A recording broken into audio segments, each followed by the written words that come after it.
മിസ്സേ, ആക്ച്വലി ഈ അബാക്കസ് പഠിക്കുമ്പോൾ ഒരു കുട്ടിക്കിടുന്ന ചലഞ്ചസ് എന്തൊക്കെയാണ്?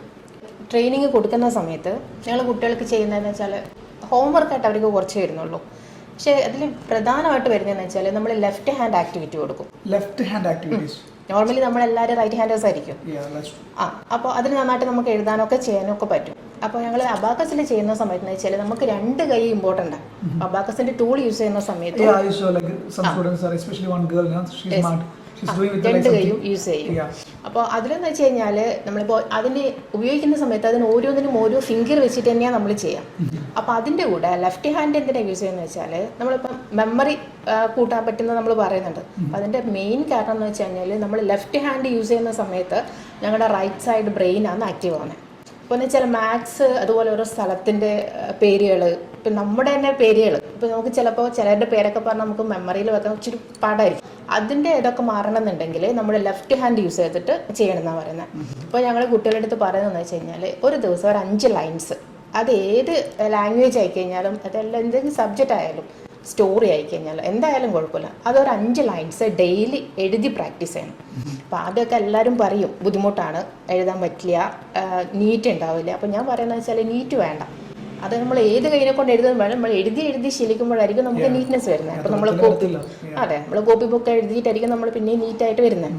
അപ്പോൾ എന്ന് വെച്ചാൽ ലെഫ്റ്റ് ഹാൻഡ് എഴുതുന്ന സമയത്തും ഫസ്റ്റ് എന്തായാലും നീറ്റ് ഉണ്ടാവില്ല. പക്ഷെ നമ്മൾ എഴുതിക്കൊണ്ടിരിക്കുന്ന സമയത്ത് ഹാൻഡ് റൈറ്റിംഗ് നീറ്റ് ആവുന്നതിൻ്റെ കൂടെ നമുക്ക് നമ്മുടെ ബ്രെയിനും കൂടെ ഡെവലപ്പ് ചെയ്യുന്നത്. അപ്പോൾ എന്ന് വെച്ചാൽ അത് മാത്സ് ചെയ്യുന്ന സമയത്ത് അത് ഒരുപാട് വ്യത്യാസം കുട്ടികൾക്ക് ഉണ്ടാവും. പിന്നെ നമുക്ക് അതിൻ്റെ അകത്ത് ചെയ്യേണ്ടതെന്ന് വെച്ചാൽ ഓറൽസ് പ്രാക്ടീസ് ചെയ്യണം. അതായത് നമ്മൾ 2-3 ക്ലാസ്സൊക്കെ കഴിഞ്ഞ് കഴിഞ്ഞാൽ നമ്മൾ മൈൻഡിൽ തന്നെ കുട്ടികൾക്ക് പ്രാക്ടീസ് ചെയ്യിപ്പിക്കാൻ തുടങ്ങും. അപ്പോൾ നമ്മൾ അതിന് മുമ്പേ ഫിംഗറിംഗ് ഒക്കെ നമുക്ക് അത്യാവശ്യം സ്പീഡായിട്ടുണ്ടാവും. അപ്പോൾ നമ്മൾ ചോദ്യങ്ങൾ ചോദിക്കുന്ന സമയത്ത് അവർക്ക് മൈൻഡിൽ തന്നെ ഇത് പെട്ടെന്ന് കാൽക്കുലേറ്റ് ചെയ്യാൻ പറ്റും.